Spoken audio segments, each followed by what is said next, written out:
Good evening, everyone. We are back continuing our Studio Ghibli retrospective, and we're at 1993's Ocean Waves. We almost missed this one completely. If it hadn't been from, actually, I forgot the name of the commenter. I feel really bad now, but they came in with a comment right towards the end of our stream last week, because we announced Pompoko as the next one that we were going to be doing today. And then they said, what about Ocean Waves? And I was like, on Wikipedia, I was going by the list of Studio Ghibli films, scroll down a bit, and this was a made-for-TV movie. This is where you find out it was nothing to do with Studio Ghibli. That commenter just edited the Wikipedia page so that could be great. So I'm working from a different list now. I'm working from IMDb's list. I think that's got a couple of extra titles. Could you imagine if we just like missed about 5 other titles that were also like TV movies or something? So yeah. Well, some people go to the cinema and forget their baby, so I think we're forgiven. That's the thing. You just knocked my volume down just a smidge more. That's all right. Yeah. So Ocean Waves. Pompoko will be next week, and then we'll be back on track then. Yeah. Okay. We're all good. Once again, like many of these films, this was a first time watch for me. I knew next to nothing about this one.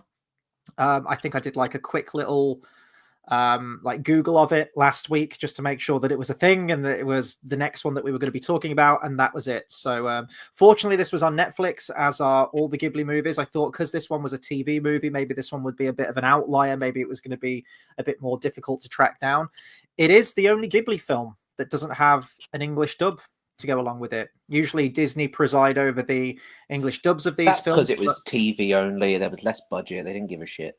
I think it's something to do with like rights or something, isn't it? I think because it was made for TV, I think the rights of it are slightly more skewed, perhaps. But yeah, it says as of December 2022, a dubbed version has not been released, making it the only Ghibli production that is not a short film to not have an English dub. So there we go. Maybe it'll be, I don't know if there's a massive audience for this one. This isn't one that I see a lot of people talking about. When I see Studio Ghibli's name, of course you see Totoro, you see Princess Mononoke, Spirited Away. That's because Totoro had good music and a fun load of characters. This had shit music and a shitload of characters. Oh, I really liked the music in this one, actually. Okay, I wouldn't say shit, but you know when something's not great, but it's not, you do it again. But it's not as sweeping or majestic, but it almost felt like there was some synthesizer stuff in this one. Yeah, this is a coming-of-age film. For anyone who doesn't know, it's a coming-of-age sort of like romantic drama film.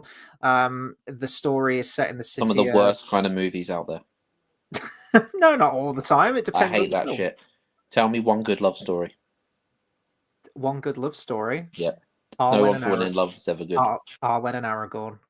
That's no one falling in love is ever good. It ruins everything. You shouldn't fall in love.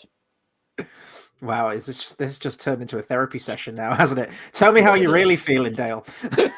Never do it. It makes for a terrible film. Well, this film follows a love triangle, develops at like a high school between two good friends and a new girl who transfers from Tokyo to their school. And that's pretty much it. It's a relatively short one, this film. It's like 72 minutes. And all I knew about this film is that it was made, the staff that made this film was sort of like the younger generation. It was the younger members of staff at Studio Ghibli, in their 20s and 30s. And they were asked to produce a film, quote, quickly, cheaply, and with quality, end quote. And it went over budget and over schedule. So they didn't necessarily stick to that. But I imagine when you have a film like this, it gets to a point, where it balloons into a feature film, essentially, that it's very difficult to get everything done to a tight deadline and to maintain that same quality as well. It's almost like you can't do something quickly, cheaply, and with quality. Not all the time anyway, or it's very, very tricky to do that sometimes. Especially with a film like this, an animated film, you've got to let it breathe. You've got to have the correct amount of production time and whatnot. Apparently the director, he claims that he developed a peptic ulcer because of the stress of getting this film and try and get it on schedule. So not a fun time. He should have made Love Story then, should he? It's his own fault. Well, you've already sort of gone into your thoughts a little bit, but what were your thoughts? Because you watched this one before me. I watched this one earlier today. You watched this a good few days ago, I think, did you? Yeah, it was an hour and 12 minutes of my life I didn't want to get back, and it wasn't the worst. I've seen worse movies. There's that one that Disney did with the Mexican people, and what's it called? Encanto. There you go. That was Cancer. shit. It was better than that, but it was just not. How do I describe it? I don't like love stories. I don't like love stories where the whole premise is a love story. I just think it's shit. It's not much to go on. It just is like it's just yeah. The characters were. I mean, I didn't like the girl. She was a bit. How do I explain it? What's a good word to explain her? There just wasn't much to her, and it's like it tried to make you think there was a lot to her, but there wasn't. Yeah, I mean, you have these. You have Taku and Yutaka, the two. And that's another point. Two fucking male characters with similar names. I ain't gonna be the guy to say they both look alike as well. One's wearing glasses, one isn't. There you go. It's like imagine you had like two characters, one called Chris, one called Christoph. Why would you do it? Why? Like it's just silly. Well, Taco and Yutaka, anyway, they're the two male leads in the film, and they're sort of both pining for this new girl who's transferred to their school. And initially, it's sort of how you'd act at high school. You're like, oh my God, she's so hot. You know, she's attractive. She's transferred from this, you know, from the city of Tokyo, and she's here, and she's marvelous and wonderful. She's the dream girl, right?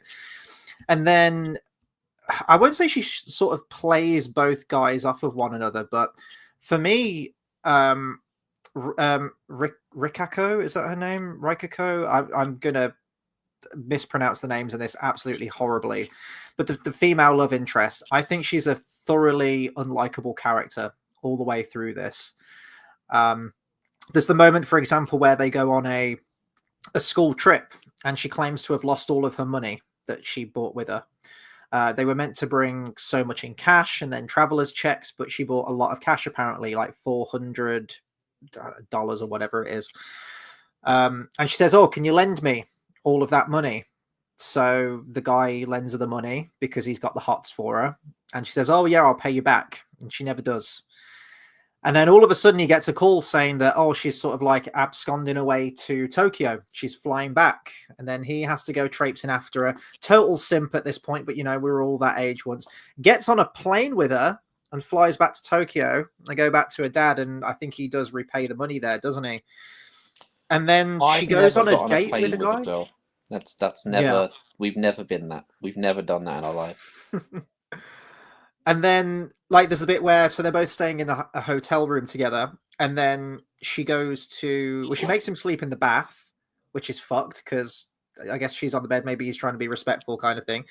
And then she cusses at him in the morning, saying, "Come on, I need to get ready. I need to get in the bathroom." It's like you forced him to sleep in the bath. And then she calls him when she's out on a date with another guy to come and rescue her. She claims it when she calls him on the phone, and he goes there and he's just sat like an absolute lemon as these two people are having a date. I'm like, what are you trying to achieve here? So she just seems like a really horrible, mean-spirited sort of manic pixie dream girl kind of character, I suppose. There's a lot of girls out there. There are some. She does have daddy issues in this film, doesn't she? So that, you know, maybe that plays into it too. But she's spiteful to the girls at the school as well. And yeah, she's just really thoroughly unlikable all the way through this. And I kept waiting for that moment where there'd be, oh, this is the real reason she's acting like this, or she's just misunderstood it. It's like, no, she just plays these two guys off of one another. When the guy sort of opens up, I think it's Yutaka, says that I'm in love with you, and she says, are you kidding me? Like, I hate the way that you speak here. Your dialect sounds like you're in a samurai movie or whatever she says. Like, it's absolutely horrible to hear, and I don't want any guy from this region ever telling me that. And there could have been more layers to a character where maybe after the breakdown, and maybe this is all in the subtext, but I just really didn't get this, that because her parents' marriage failed, she's, you know, fearful of love, or she fears settling down with someone. And maybe that could be it too, but I don't know. There wasn't really a moment where she was all out You're trying to make excuses for the crazy girl. I am. I have a habit of that. Not what we do. But yeah, there wasn't really a moment where I felt like I wanted to see these characters together the whole time I was watching it. Like, Taku, no, get away, please. Like, you'll be so much better without her. Find someone who's less of a headache, who's much nicer. And yeah, there wasn't really the love story never drove the story for me. There were never two characters I wanted to see together, which is frustrating when over the course of 72 minutes, that's the premise of your movie, is that you, by the end of it, I'm assuming the film wants you to see these two characters together. Now, this is based on a book, so I don't know if this is really, really faithful to the book or if they've taken liberties here and there. Apparently, there is a sequel book as well, which doesn't tie into the plot of this one, I obviously. heard that, and then I was just like, I don't think I'd want to watch that. Read that even, sorry. Yeah, I think it was just as a book, wasn't it? They didn't do like a follow-up film or anything like that. As far as I know, it is just in book form that they did a sequel to it. But in terms of like the actual animation, I really liked it. It's nothing mind-blowing, I will say that, but as we know, they were trying to make this on the cheap and the younger staff to give them some experience, I guess, at making a movie. And to that end, I think it's a terrific achievement, especially with the deadline they were up against and constant pressure to keep costs down. Their point was to make a cheap movie, right? In a short amount of time. But what they ended up doing was going over budget and over time frame. So they didn't achieve anything they wanted to do. So true. No. So yeah, I don't think this film really stands out in the plethora of other Studio Ghibli movies. I don't think it will be the worst one, though. I have heard rumors of which ones are the worst ones. I don't know if this is often thrown into the mix as one of the worst ones. Like, I didn't hate this film by any stretch of the imagination, but especially when you get to the end of the film, and I guess, spoiler alert, there's a school reunion, a class reunion for everyone there, and Rikako isn't there. And he hears from her friend that she was looking for someone who likes to sleep in bathtubs, and he realizes that she's there looking for him. That's and he goes to the train station, and then he sees from across the platform, it bookends the film because this is how it starts as well, I'm pretty sure. And he sees her on the train station, and she's there waiting for him. So it's like, oh, maybe she's changed her ways now. Maybe she's sort of leveled out. They mentioned that we've all thought this, and it just doesn't happen. They mentioned that she's sort of straightened herself out, maybe, and she's really got her grades on track, and she's got like the highest grades in the school or whatever. So there's a chance, but I'm like, she was bitch all the way through the movie, and then the last part of the film is meant to be like, oh yeah, we want to see these two characters reconnect and get together. I'm like, no, she's horrible and spiteful and out for her own ends and wayward, and this is not good. Like, so yeah, woman. Bit of, I ain't gonna say that. So it's just a bit of a confused film for me, really. I do like the moments towards the end though, where the classmates are reconnecting, and considering it's a love triangle, and ultimately this I just found none of the characters unique as well. I found the characters they did their thing, they acted how like you'd think they would. But that's what I mean by, I feel like it tried to do something where it's like you just didn't achieve that, where it tried to make these characters seem whatever, but it's like, no, we just got characters that were exactly the same as anyone else we'd seen in this kind of movie, and it was just no. It is a good coming of age film towards the end, though. Like, I do like the reunion, and ultimately the presence of this this girl who transfers to their school breaks this friendship apart, this close friendship that the two main characters had.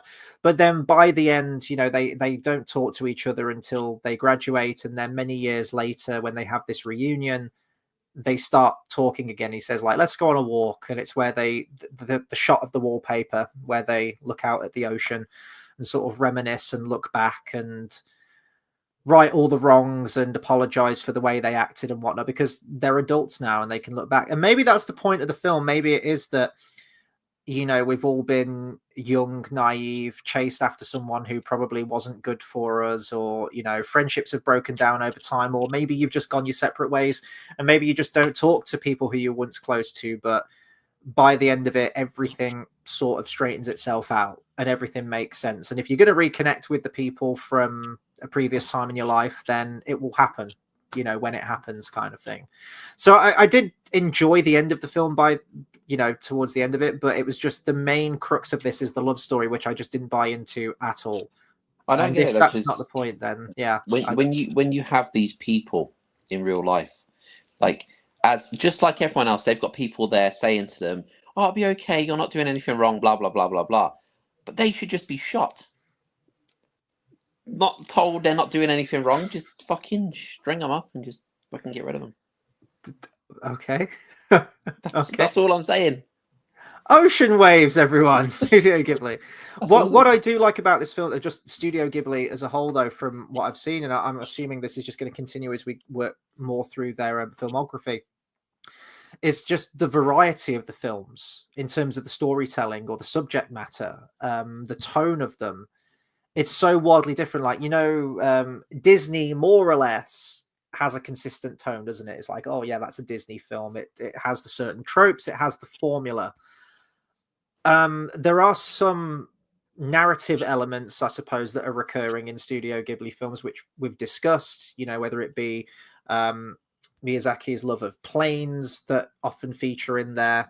There's the sort of natural world, the importance of nature and the spirituality of it, and man's place in the world, and the eternal balance between mankind and nature.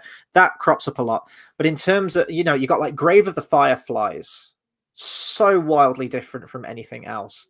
And then you've kind of got this, which is like, like your teen coming of age movie. And then you've got My Neighbor Totoro, which is, this very whimsical, childlike Alice in Wonderland type adventure thing. Then you're going to have Princess Mononoke, which is this very sort of like violent, mythical kind of story. They're so wildly different in their stories, and I really, really appreciate that about it. There's it a lot doesn't of make you uniqueness feel to it. like I get it. You don't know what you're going to get with it, which I think is nice. I do like that element sometimes. I think the thing with when you go into like any sort of thing, could be a band, whatever, and you don't know what you're going to get. It can sometimes have the opposite effects on a lot of people, where they just think, oh, I don't really like majority of the stuff. They might like one song or whatever, but I like it when you get things like that, because if you do end up liking majority of it and you end up not really feeling it for one or two, it just makes you really excited for the next one, because you're just like, because if someone said, oh, what kind of movie is it? It's like, I don't know. It's just they usually do this kind of thing or this kind of thing, and I think that's really cool, to be fair. Yeah, I am looking at IMDb, and I know that ratings aren't, anything to go by. There's different amounts of people that are reviewing them. Out of all the ones that we've done so far, this is the lowest rated out of all of them. So it's out of 10, I guess, and this one scored a 6.6. So, I mean, I tend not to go by numeric values like that. I tend to just watch a film and, form my own opinion on it. But it is just worth noting that, yeah, and I think that's to be expected. Like, I don't think this was an awful film. And considering if this was meant to be the younger members of staff who are clearly experienced, or maybe it was just a project just to show their skill or to develop skills or bolster their abilities. I think to that end, it's a terrific achievement. I thought the animation was really nice in but there. that's like when you see a bunch of 5-year-olds do like a play in school, and you're like, oh, it's really good. It's like, fucking not though. It's just. What did you think the animation was bad in this? Like, would you say it's bad animation? I I think the wouldn't say it's animation's bad really good. animation. I'd say it's a bad movie. You know what I mean? It's like, yeah, the younger members are like, they were shit. They were shit. They shouldn't have done it. They shouldn't have wasted their fucking money. They should have just gone, let's do a better fucking movie. But no, they did, and it was crap.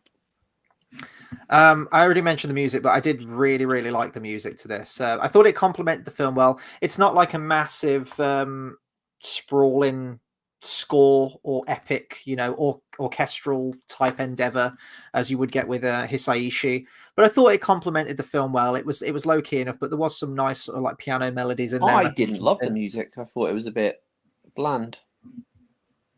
Bit like the film. Basically, yeah, I thought it was all a bit like, yay. I was going to ask you a question. So this whole film is based on, two good friends ultimately being broken apart by, this love triangle. Have you ever fallen out with a friend at school over a girl, or been in a fight with someone over a girl? At school? So yeah, are you talking like I don't know, it could be junior school, could be high school. That's what I mean. You're talking like 5 years uni. old. I'm pretty sure at the age of 5 I did. I'm pretty sure that was the thing. I'm pretty sure though I was never. I don't think I was ever one of those guys though at like 19 or 17 or whatever that would like got into a fight over someone. I don't think I was. I think I was always kind of that whole like, okay, yeah, whatever. Like eventually after I hit like 7. There was But yeah, never a when I was moment where 5, like you and a mate like were both vying for the same girl or something like but that. this is why I like anime, because they act very sort of like they'll do things. You're like, yeah, I remember doing that when I was 5. Like, do you know what I mean? They act in a certain way, and that's why I loved it growing up, because it always related to me. And like all these characters who were like much older seemed like they were the same age as me. But then as I got older, I still liked it, so I'm still nostalgic for a lot of it, and there's still a lot of it I like. But just some of it I think is just handled so, because I said this to you I think yesterday, the whole when people act a certain way in movies and they're really over the top, or because we've even spoke about in anime characters being all like they'll say stuff outright of what's happening, and it's a very and the thing is, it can work and it still does, and I love a lot of it. But I think some characters, it can easily make them seem like, okay, but this is a 32-year-old woman.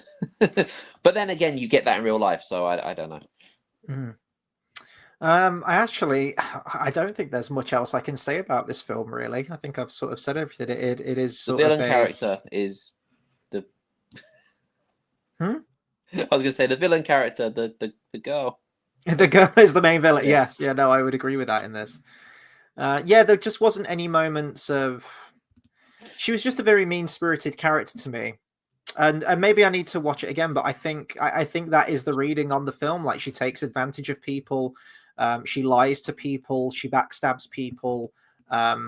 She's just very wayward. Um, she forces a guy to fly to Tokyo with her, and then calls him to rescue her from a date situation, and then proceeds to just act like nothing's wrong and just forces him to sit there. She sort of like plays people off against each other, and it's just, I don't like a character like that. I really Yeah. don't like a character like that, and you can't base. Well, I suppose you can. There's nothing stopping you, but that does not make a good romance story to me. By the end of it, I am not rooting to see her settle down and be happy with someone, especially a main character that you like, because you know that a tiger never changes its stripes. Really, leopard never Fucking changes its hate spots. romance movies. I really do. Fucking can't stand them. And I feel like if there was more layers to the character, where she opened up a little bit more, or she had sort of like a dressing down, and then she was like, okay, this is the reason that I'm acting like this. I'm actually like this, and I'm really sorry for that. If there was a moment like that where it changed your perception on the character and you understood why she was acting the way she was acting initially, then I could definitely buy it by the end. But yeah, the whole film is based on this romance story. What's that And it's just like, movie? yeah. That romance movie. Um, Stars in Her Eyes, or what's it called? Stars of. Stardust? No, it's like a thing. This girl has cancer or some shit. Oh God. Probably nothing to do with stars now, is it? Oh, The Fault in Our Stars. There you go. Yeah, That I one. read the book. I never watched the movie. Fucking shit movie. I had an ex-girlfriend made me watch it and was like, oh, this would be great. It was terrible. It's like, yeah, but she's got cancer. I'm like, yeah. Like, like it's supposed to be some big plot thing. I'm like, she's just got, and it's supposed to make it more of a, oh, you get. It's like, it doesn't. It just, yeah, I don't know. Love stories to me just are not compelling. It's not for you. It's not I'd for you. never sit there thinking, oh, they'll get together, ever.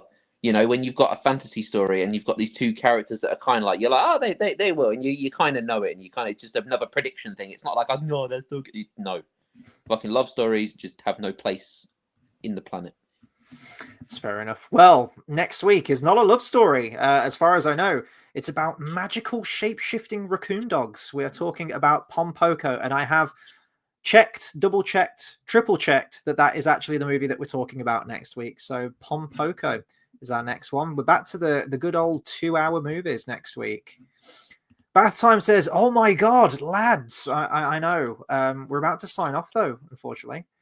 Bath Time says, Alien Earth is fucking insane. Is that insane in a good way? Or is that insane in the membrane? Or is that in a terrible way? Like, what are we talking? I've seen reviews and they seem pretty bad, because they just won't let Alien die, unfortunately.